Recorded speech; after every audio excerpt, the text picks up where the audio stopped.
Chapter 3. How they toiled and sweated to get the hay in, but their efforts were rewarded, for the harvest was an even bigger success than they had hoped.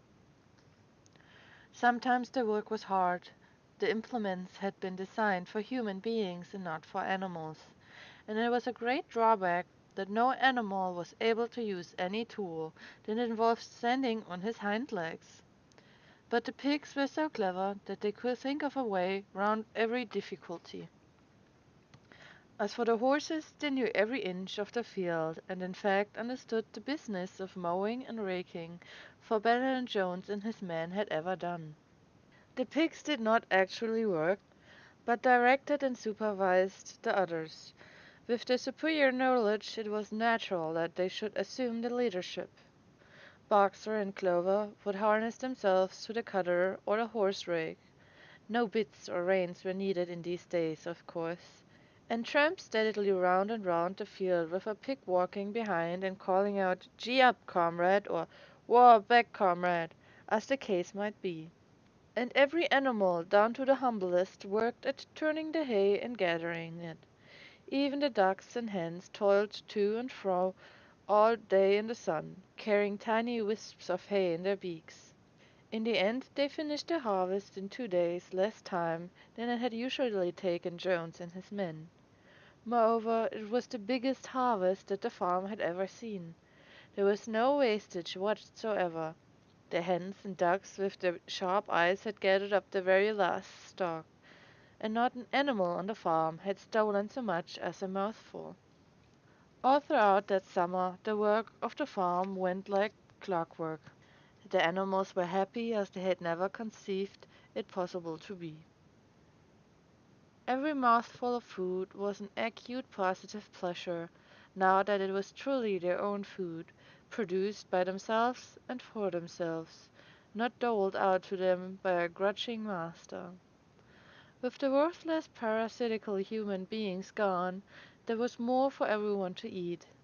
There was more leisure too, inexperienced though the animals were. They met with many difficulties. For instance, later in the year, when they harvested the corn, they had to tread it out in the ancient style and blow away the chaff with their breath, since the farm possessed no threshing machine, but the pigs with their cleverness and Boxer with his tremendous muscles always pulled them through. Boxer was the admiration of everybody. He had been a hard worker even in Jones's times, but now he seemed more like 3 horses than one. There were days when the entire work of the farm seemed to rest upon his mighty shoulders. From morning to night he was pushing and pulling, always at the spot where the work was hardest.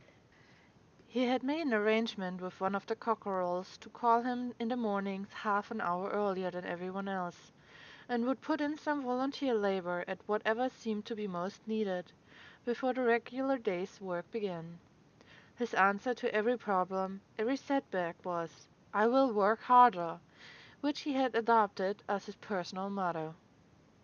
But everyone worked according to his capacity. The hens and ducks, for instance, saved 5 bushels of corn at the harvest by gathering up the stray grains. Nobody stole. Nobody grumbled over his rations. The quarreling and biting and jealousy, which had been normal features of life in the old days, had almost disappeared. Nobody shirked, or almost nobody. Molly, it was true, was not good at getting up in the mornings, and had a way of leaving work early on the ground that there was a stone in her hoof. And the behavior of the cat was somewhat peculiar. It was soon noticed that when there was work to be done, the cat could never be found. She would vanish for hours on end and then reappear at mealtimes, or in the evening after work was over, as though nothing had happened. But she always made such excellent excuses, and purred so affectionately, that it was impossible not to believe in her good intentions. Old Benjamin, the donkey, seemed quite unchanged since the rebellion. He did his work in the same slow, obstinate way as he had done it in Jones's time, never shirking and never volunteering for extra work either. About the rebellion and its results he would express no opinion. When asked whether he was not happier now that Jones was gone, he would say only, "Donkeys live a long time. None of you has ever seen a dead donkey." And the others had to be content with this cryptic answer. On Sundays there was no work. Breakfast was an hour later than usual, and after breakfast there was the ceremony, which was observed every week without fail. First came the hoisting of the flag. Snowball had found it in the harness room, an old green tablecloth of Mrs. Jones's, and had painted on it a hoof and a horn in white. This was run up the flagstaff in the farmhouse garden every Sunday morning. The flag was green, Snowball explained, to represent the green fields of England, while the hoof and horn signified the future republic of the animals which would arise when the human race had been finally overthrown. After the hoisting of the flag, all the animals trooped into the big barn for a general assembly which was known as the meeting. Here the work of the coming week was planned out and resolutions were put forward and debated. It was always the pigs who put forward the resolutions.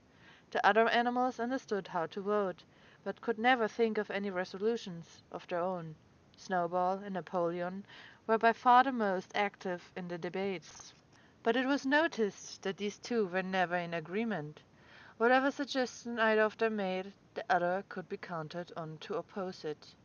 Even when it was resolved, a thing no one could object to in itself, to set aside the small paddock behind the orchard as a home of rest for animals who were past work, there was a stormy debate over the correct retiring age for each class of animal. The meeting always ended with the singing of Beasts of England, and the afternoon was given up to recreation. The pigs had set aside the harness room as headquarters for themselves. Here in the evenings they studied blacksmithing, carpeting, and other necessary arts from books which they had brought out of the farmhouse. Snowball also busied himself with organizing the other animals into what he called animal committees. He was indefatigable at this. He formed the Egg Production Committee for the hens, the Clean Tails League for the cows, the Wild Comrades Re-Education Committee. The object of this was to tame the rats and rabbits, the Whiter Wool Movement for the sheep, and various others, besides instituting classes in reading and writing. On the whole, these projects were a failure. The attempt to tame the wild creatures, for instance, broke down almost immediately. They continued to behave very much as before, and when treated with generosity simply took advantage of it. The cat joined the Re-Education Committee and was very active in it for some days. She was seen one day sitting on a roof and talking to some sparrows who were just out of her reach. She was telling them that all animals were now comrades, and that any sparrow who chose could come and perch on her paw, but the sparrows kept a distance. The reading and writing classes, however, were a great success. By the autumn, almost every animal on the farm was literate in some degree. As for the pigs, they could already read and write perfectly. The dogs learned to read fairly well, but were not interested in reading anything except the 7 Commandments. Muriel, the goat, could read somewhat better than the dogs, and sometimes used to read to the others in the evenings from scraps of newspaper which he found on the rubbish heap.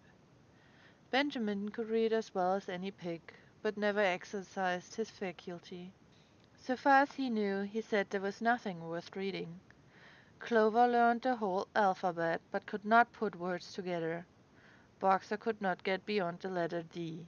He would trace out A, B, C, D in the dust with his great hoof, and then would stand staring at the letters with his ears back, sometimes shaking his forelock, trying with all his might to remember what came next, and never succeeding. On several occasions, indeed, he did learn E, F, G, H, but by the time he knew them, it was always discovered that he had forgotten A, B, C, and D. Finally, he decided to be content with the first 4 letters, and used to write them out once or twice every day to refresh his memory.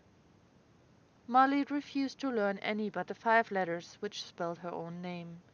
She would form these very neatly out of pieces of twig, and would then decorate them with a flower or two, and walk round them, admiring them.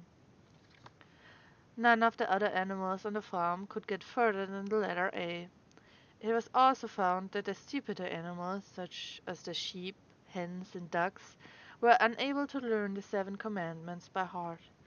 After much thought, Snowball declared that the 7 Commandments could in effect be reduced to a single maxim, namely, 4 legs good, 2 legs bad.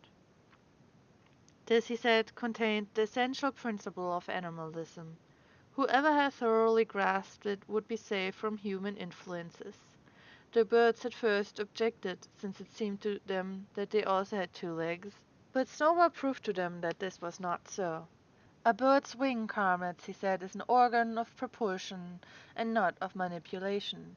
It should therefore be regarded as a leg, the distinguishing mark of man in the hand, the instrument with which he does all his mischief. The birds did not understand Snowball's long words, but they accepted his explanation, and all the humbler animals set to work to learn the new maxim by heart. 4 legs good, 2 legs bad, was inscribed on the end wall of the barn, above the 7 Commandments, and in bigger letters. When they had once got it by heart, the sheep developed a great liking for this maxim, and often, as they lay in the field, they would all start bleating, 4 legs good, 2 legs bad, 4 legs good, 2 legs bad, and keep it up for hours on end, never growing tired of it. Napoleon took no interest in Snowball's committees.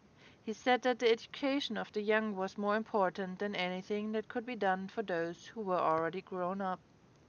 It happened that Jessie and Bluebell had both whelped soon after the hay harvest, giving birth between them to 9 sturdy puppies. As soon as they were weaned, Napoleon took them away from their mothers, saying that he would make himself responsible for their education. He took them up into a loft which could only be reached by a ladder from the harness room, and there kept them in such seclusion that the rest of the farm soon forgot their existence. The mystery of where the milk went to was soon cleared up. It was mixed every day into the pig's mash. The early apples were now ripening, and the grass of the orchard was littered with windfalls. The animals had assumed as a matter of course that these would be shared out equally. One day, however, the order went forth that all the windfalls were to be collected and brought to the harness room for the use of the pigs. At this some of the other animals murmured, but it was no use. All the pigs were in full agreement on this point, even Snowball and Napoleon. Squealer was sent to make the necessary explanations to the others. "Comrades," he cried, "you do not imagine, I hope, that we pigs are doing this in a spirit of selfishness and privilege. Many of us actually dislike milk and apples. I dislike them myself.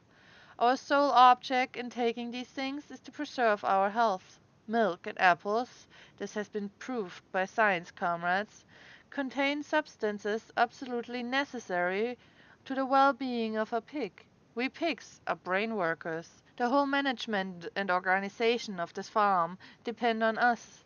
Day and night we are watching over your welfare. It is for your sake that we drink that milk and eat those apples. Do you know what would happen if we pigs failed in our duty? Jones would come back. Yes, Jones would come back. Surely, comrades, cried Squealer almost pleadingly, skipping from side to side and whisking his tail.